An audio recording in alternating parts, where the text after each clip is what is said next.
Bhagavate Vasudevaya. Haribol.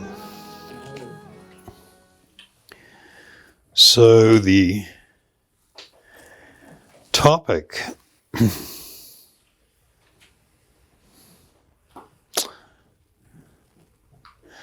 discovering real self-worth.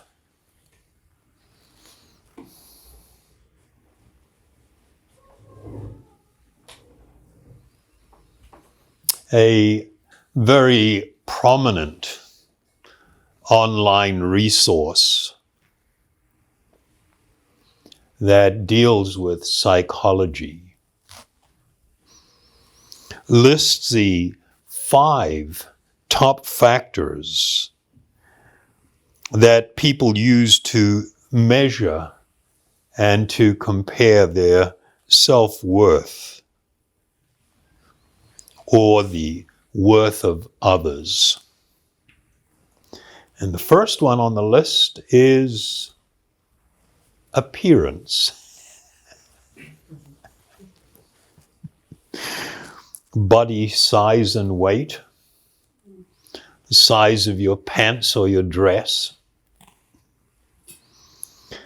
the nature of and the frequency of positive attention from others, compliments on supposedly how you look. The second one, and this is not necessarily in order, but I think the first one is the first thing that people pay attention to. The second one is your net worth, your financial means or income, the nature or quantity or value of your material possessions, your financial assets, or maybe all of the above. Then the third one is who you know. Like if you know somebody really famous, you're just dying to tell people every time you meet someone new, oh, I was just talking with so-and-so the other day, or last weekend I bumped into them again. Because it inflates in other people's minds your sense of self-worth. Then what you do, and that may be a really nice kind of work that everybody goes, oh, really? That's so nice that you do that. Or you may have a high position in a corporation. Or you can, somehow engage in something that others feel are prestigious. Like amongst the artists, if you paint, you're really cool. Amongst the businessmen, that's not very cool. Amongst the housewives, maybe not very cool either. It's kind of so whatever, different groups value different things differently. Then the fifth one is the things that you achieve.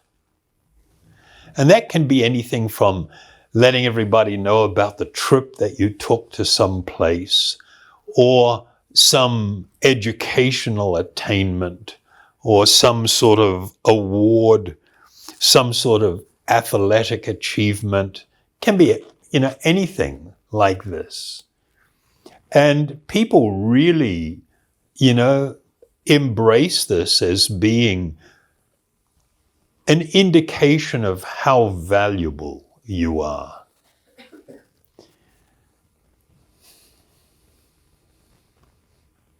People often, like how you have what do they call them? Geiger counter for detecting radiation. When it goes near radiation, it makes a louder noise. Or people use metal detectors, looking for gold or something. The great detector for most people is the mirror. People spend a good deal of time in front of the mirror, really struggling with this idea of creating higher self-worth by doing all the things that you need to do to what people consider improve how your face looks and how your skin is. Nowadays, though, things have kind of like shifted a bit. We have this whole movement towards what's broadly referred to as body positivity, which means, or it's sort of like encapsulated, in some of the sayings that people throw out there, like everyone is beautiful in their own right. And you're beautiful just the way you are. And so people want everybody to start embracing kind of like different body types and shapes, even those that were conventionally not thought of as being very attractive. Oh no, now you have to see that as actually being appealing and attractive. And of course, one of the big drivers for this idea is that the idea of beauty or whatever is only a social construct. It's just something that society has determined. And of course, that's absolutely not true. If you look in the animal kingdom, within circles of animals, flocks of birds, herds of zebras or giraffes or whatever, cows, there is an observable phenomena that the rest of the herd gravitates to the young and vibrant, to the powerfully built, to those with great strength, those that have a certain prowess, whether it's a female or a male in the species, even animals. They say it's a genetic drive, but it also occurs even within little children. Like they've done tests on babies, their reaction to certain shapes of faces and the way people look. And little babies just spontaneously react differently. They recognize what people consider to be standards of beauty. So the idea that all of these things are just social constructs and we should embrace everything as being all just the same and everything is so wonderfully worthy and it's we're mean and cruel if we make any kind of discrimination. The word discrimination is not a bad word. You've got to put an adjective in front of it to make it bad, like racial discrimination or whatever. But to discriminate means to just discern. So all of these ideas, however, they really do run counter to a spiritual perspective. And from the spiritual perspective, the idea of reinforcing or embracing material identities is considered ignorant and will lead to suffering. So they got a little formula in most of the Dharmic traditions, and the formula is ignorance equals pain and suffering. So if in your life you're feeling some torment or some pain or suffering, it will invariably be because we have embraced something that is fundamentally untrue And as a result of it, we end up suffering. This sort of like points to this big question then, discovering real self-worth. The big word there is self.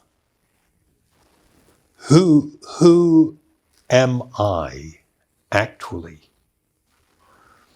And the great discovery that is so liberating for everyone is the discovery that the body is not me and the mind is not me.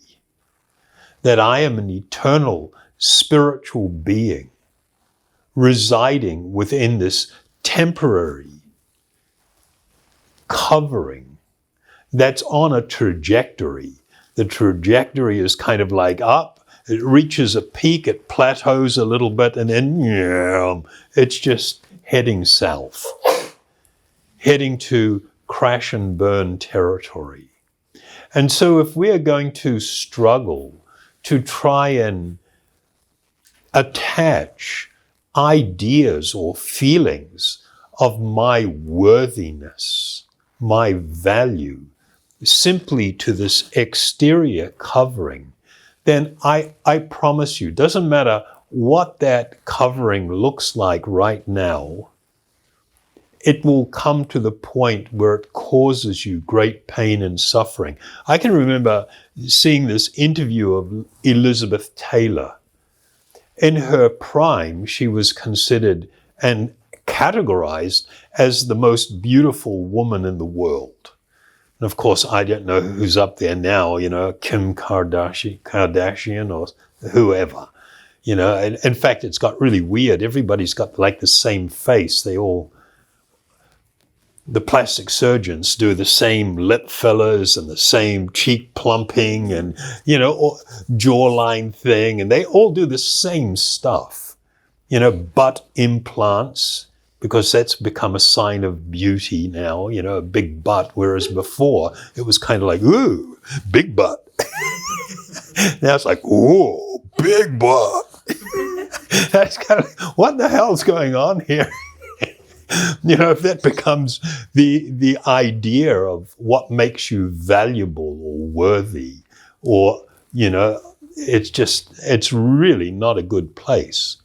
So in this interview, Elizabeth Taylor, in the later part of her life, had become so traumatized by the labeling that she was the most beautiful woman in the world, that as the body aged, she refused to go into the public, and she refused to be seen by anyone other than a few very, very close friends, Michael Jackson being one. And he, of course, had his own problems. And it's sort of like, oh my God, how painful is that? You're a multi-millionaire, and you should be having a very nice life, but you feel you just have to hide away and you can't go anywhere because you don't want anybody to see what your body looks like now, because you feel devastated, and it's like you want to keep the mirage up there so that everybody becomes focused on that.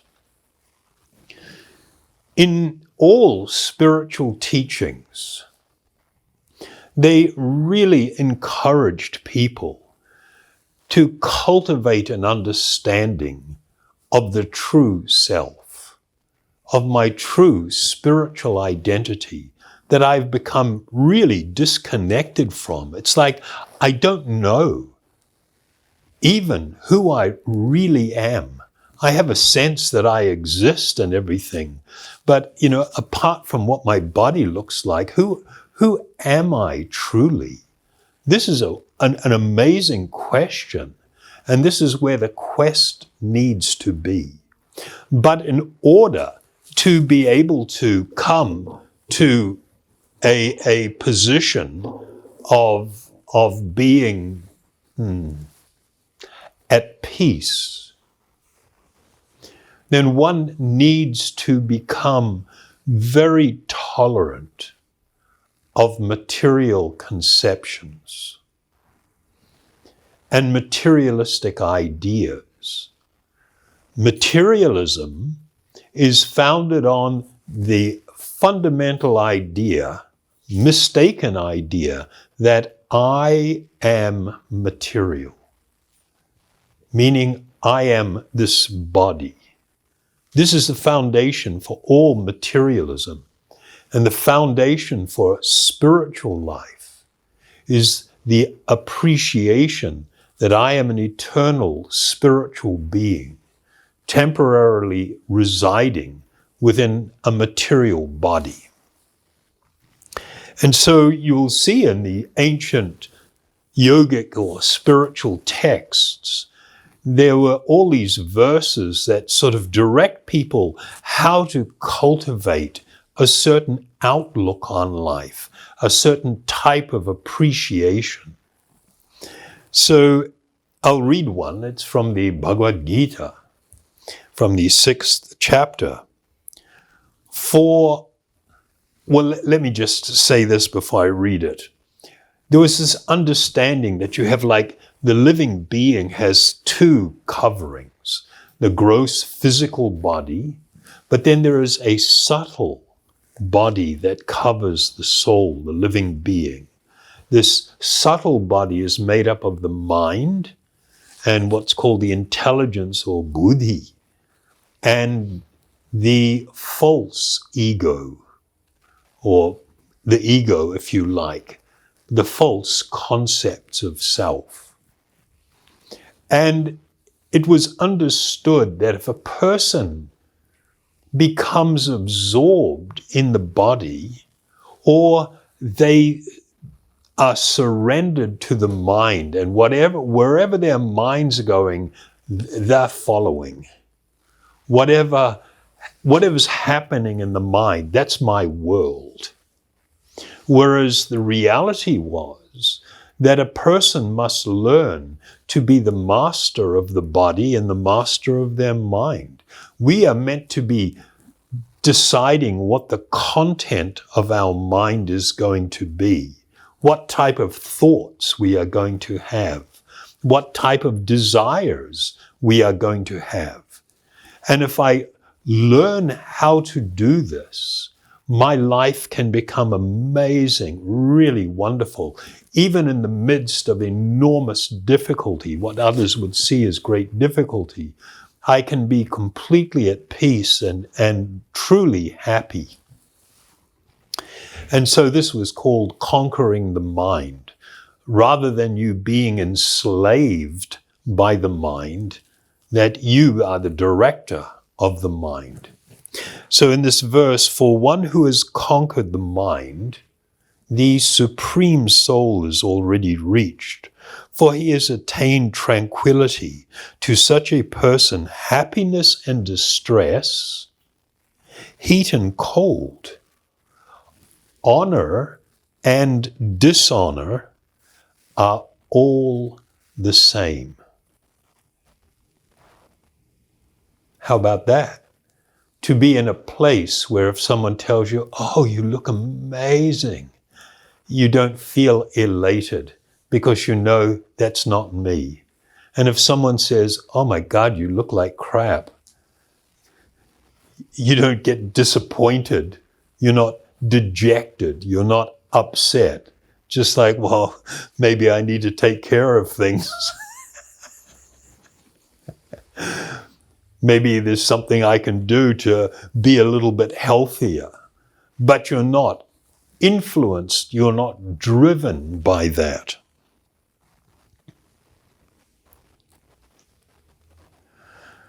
So many verses. I'll just read another one really quickly. It's for one who equally well in praise or in blame, in honor and in dishonor, who treats alike both friend and enemy, who has renounced all material activities, such a person is said to have transcended the modes of nature. The modes of nature means the control of the material world and all of its influences upon me. So there's actually lots of them. But this was sort of like the ideal, to become so situated in the appreciation of your spiritual identity, that experience, that this is called self-realization, that one becomes unaffected by the things that pull everybody else left and right. The truth is that no material condition is actually relevant to your true value.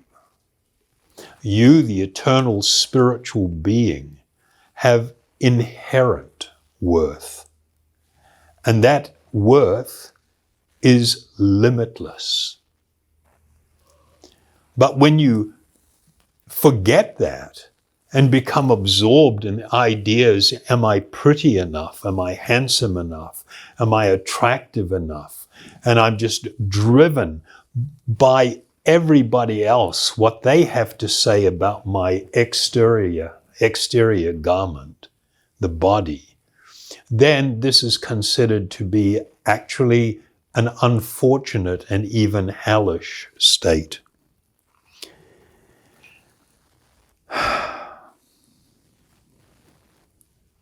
Many people don't appreciate self-worth, their real self-worth, because they identify with the temporary body and mind instead of their nature as the spirit soul, the actual self. You are incredibly valuable because you are spiritual in essence. You are part and parcel of and eternally connected to the Supreme Soul, and you are of infinite value. If you're going to have a sense of value that is dependent upon somebody else's opinion or their idea, it's like, oh my God, you're just at the mercy of others. You can easily become a victim of bullying and manipulation and mind games. I mean, a great deal of the violence that people experience, the physical violence is one level, the mental violence is on a whole nother level. And that can only occur when we don't know who we truly are, and we are feeling dependent upon what somebody else has to say about this idea of us, who, the idea of my so-called self. And this is a terrible situation.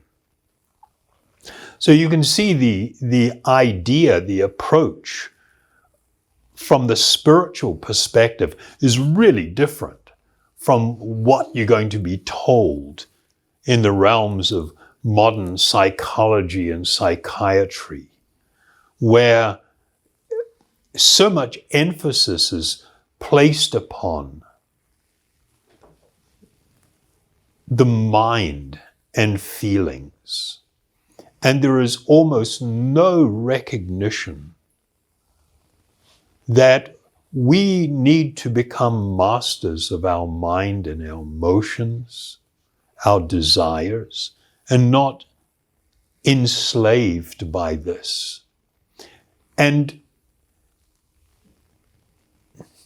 gravitating towards people that simply offer shallow praise of external things and thinking, oh, now I'm safe, now it's all wonderful, is not a good place to be.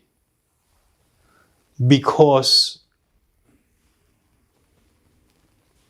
everything material, including relationships, change. Everything changes.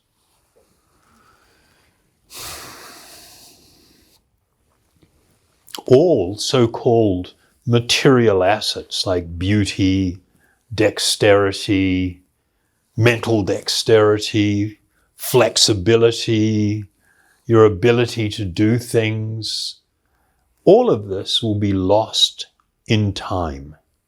And if we are attaching the idea of self-worth and value to these fleeting and passing things, of course you're going to be in anxiety. How can you not be in anxiety? Even if everything's looking really good now. I mean, even though you spend thousands and you have so much work done to your face, you're constantly staring in the mirror, looking for those crow's feet, looking for the wrinkle. Oh my God. Because they're indicators of where everything's going. And we're wanting things to be different. You know, because we have a nature that is eternal. The idea of aging and becoming dilapidated and death is all very frightening. But when we become comfortably situated in the reality that we are eternal spiritual beings, and we are in touch with our true spiritual nature, and we are living a spiritually founded and directed life, then all of this stuff is like, whoa, no big deal. And it's not very relevant. It doesn't alter my sense of worth or value. That's all based on a spiritual understanding of who I truly am. And if you don't come to this platform, then you live in fear. Fear of the crow's feet. I remember one time I was in India doing some business, so for a Malaysian company, real estate business, and there was this guy working with a big American firm, and he just got married. He was a really nice guy, and his wife was rather lovely lady, but I mean, just like massively made up. I mean, massively, you know, the nails and the heavy foundation and the makeup and the hair, everything just like perfect all the time. And he had asked if we could have a meeting. We were meant to have it the day before. He was on his honeymoon and he's having a meeting. So anyway, he says, could we come up to the hotel? He's got a suite and we'll meet like at I think it was 11:30. So we said, sure. So we went up and we knocked on the door, me and my associate, and his wife comes and thinking it was the room service and opens the door. And of course, she just had a bathrobe on and her hair was a mess and zero makeup. And she screamed. It just about burst my eardrums. She went, ah! And covered her face and turned around with her face, hands over her face, and ran away like that. And of course, we felt terrible, you know. This must have been really upsetting. But it's kind of like, oh my God. You know, when it gets this bad, it's sort of like, yeah, we're all to certain degrees in that space. That was kind of like a bit of an extreme example. But we're all in that space to certain degrees.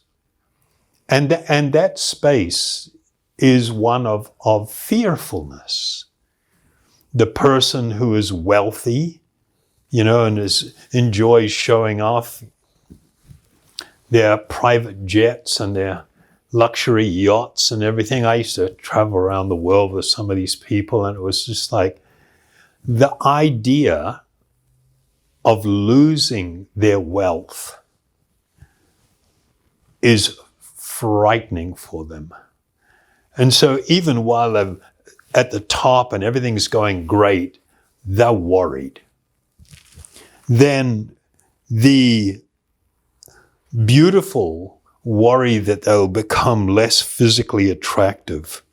The intellectuals or scientists, they're always worrying that their ideas will be defeated or eclipsed by some new finding or some new thing. You know, the people that are into promoting physical health, you know, maybe they teach yoga or workout classes. I'm not suggesting everybody that teaches is in this shape, by the way, but they're worried that they will, as they age, that they will be less sought after, less praised, less valued by others. So we become hostage. It's like we get held hostage by the things that we are valuing because we feel these things are what is giving me a sense of value and self-worth. But because these are all connected to the false idea of self, the false self, so there's going to be this insecurity.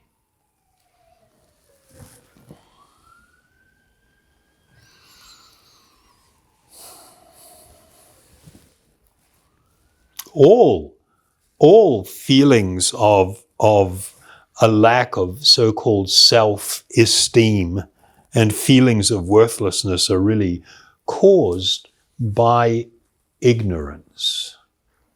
If nothing else, please hold on to that one. If I'm feeling fearful about being insecure,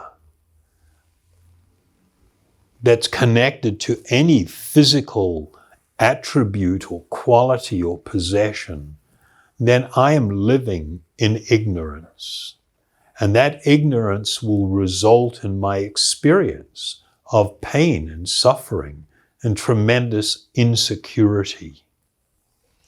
And for a transcendentalist, it's absolutely heartbreaking to watch individuals sink into these places, even when they're at the top of the game and they're saying that they're all happy about, you know, how things are going for them and where they're at. You know, they go home and at night they're filled with insecurity. Our intrinsic value is actually infinite. Our intrinsic value is infinite. And if we are not experiencing that, it means we are not really experiencing our true self.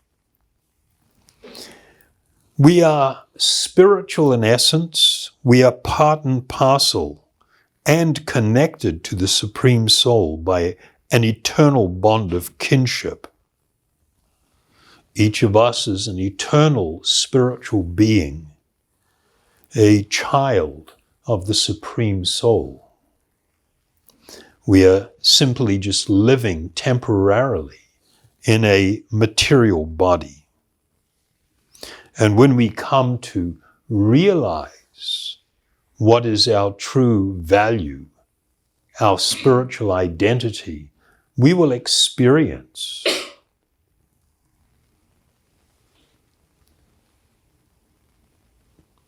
absolute freedom from all of these anxieties that plague everyone.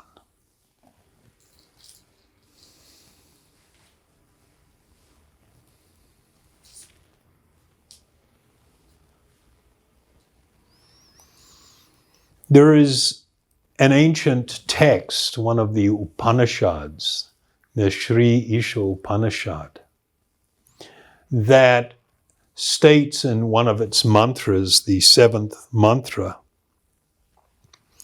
one who always sees all living entities as spiritual sparks, in quality one with the Supreme Soul, becomes a true knower of things. What then can be illusion or anxiety for such a person? That vision alone, if it is cultivated and developed, means a person sees beyond the physical covering, beyond the mental state, and recognizes the eternal spiritual being within. And because of this, such people are said to have no enemies. They feel compassion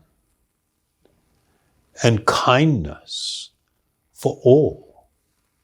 And they feel heartbroken at how much suffering goes on in the world unnecessarily because of these false ideas we've adopted. I mean, you could, be flying over in a drone, a big one, over Hamilton where we are, and just pick a house, any house, and be able to go down, become a fly on the wall, and observe the different things going on, the conflicts between individuals, the uncertainty and insecurities of many of the young people or the old people or the teenagers. I mean, it's horrible. The amount of violence and anger and disruption, or just the coldness, the cold-hearted way that people deal with each other. Yet everybody has this hope for a wonderful life, for something more perfect, for freedom from what they're going through. And that will only come from the development of an appreciation of my spiritual identity. When I come to discover who I am, it really changes the way I begin to look at others. Just as I was looking in the mirror at my body and thinking this is me, and being so sometimes elated, often anxious, sometimes filled with pain because of how people were relating to me, and it's not even the real me. But the living being experiences the pain from that false identification. And it's so utterly unnecessary. The way that you will become free is not by artificially saying, it doesn't matter what my body looks like, it's beautiful. And you have to accept that. And if you don't, you're a horrible, nasty person. Just like, no, that's not real. Everybody is still going to be filled with anxiousness. The only real solution is this cultivation of the appreciation of my own spiritual identity. Was that too mean? No? Does anybody find it as helpful? Yeah. What you were saying about Elizabeth Taylor, though. Huh? What you were saying about Elizabeth Taylor, though. She had, she was quite physically unwell towards the end of her life. She had I don't know what she had, but she had one. I think that was probably why she didn't go out as well. 'Cause she No, she talked in an interview towards the end that she couldn't stand the idea of going out into the public and somebody going, "Oh, you're not the most beautiful woman in the world after all." And she said that was traumatizing for her, that idea. So, that wasn't speculative, that was her own words. But she's not the only one that suffers like this. Everybody does to different degrees. Regular people, though, we have to get on with life and our struggles and everything, so we don't go down that rabbit hole as far as people that have more privilege in life.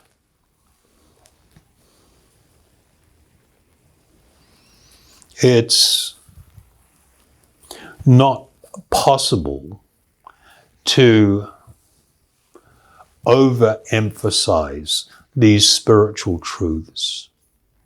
I promise you all limitless happiness. If a person sincerely endeavors to cultivate this spiritual appreciation.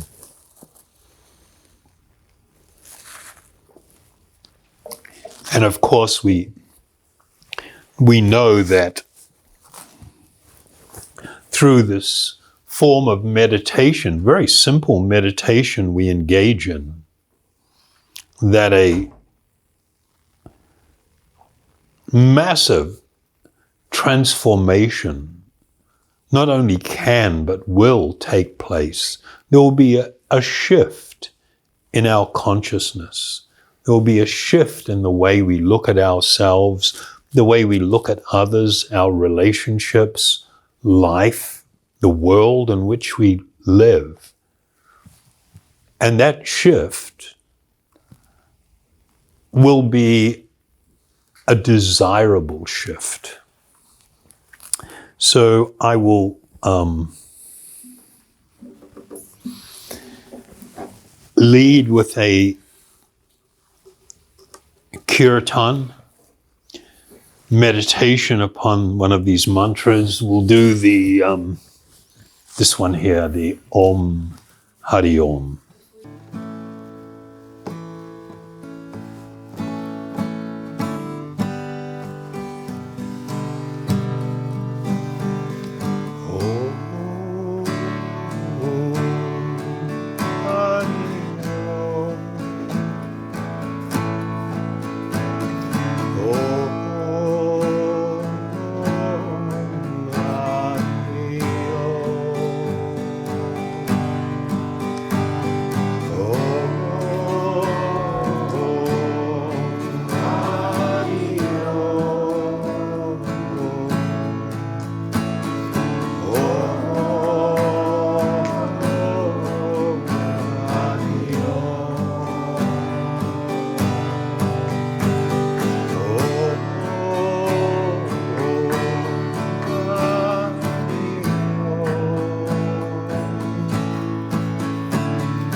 Haribol. Thank you all very much. Thank you very much, Charlie. That. You're very welcome.